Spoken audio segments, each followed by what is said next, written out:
spoke about the ideological spectrum a little bit. Now, most people aren't necessarily extremists, right? Like most people are not going to be spending their day on 4chan or, whatever it may be.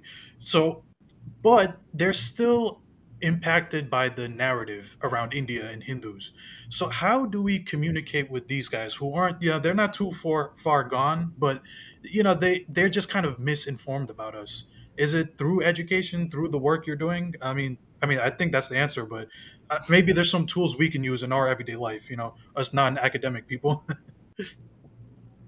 Yeah, absolutely. I mean, I think your answers or your premise is a hopeful one, right? Is that most people aren't extremists. Okay. A lot of the disinformation we see and a lot of the Hinduphobia we see does come from extremists.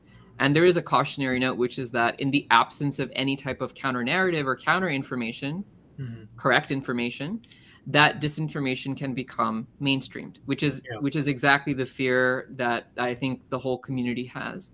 I think sometimes, though, we forget that there is this huge block of people who have very little knowledge, have very little exposure to anything related to Hinduism. And so, like you said, it is about educating them. It is about also informing them about the ways in which Hinduphobia plugs into a lot of the other historical trends that the U.S. has seen. These are things that people in the U.S. honestly do understand, right? People understand what xenophobia is. People understand, if you were to talk about, like anti-Catholic sentiment in the U.S., people would know what you were talking about.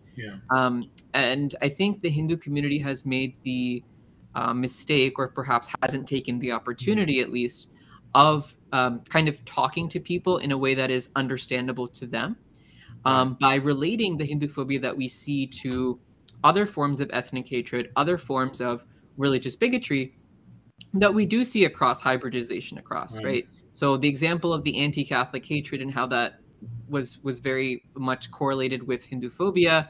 And again, within our contemporary report, seeing the ways in which anti-Semitism and Islamophobia as well are correlated with Hinduphobia is an important step in realizing that actually a lot of these ethnic bigotries do move together. And that does provide hope that people will understand and that people have an incentive to understand and to fight all of these bigotries together. Not the extremists, but most people.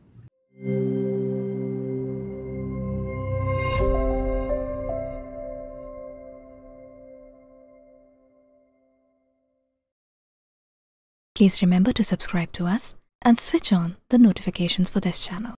For our other social media links, more content, and to support our work, please visit citti.net. Dhanyavad. Namaskar.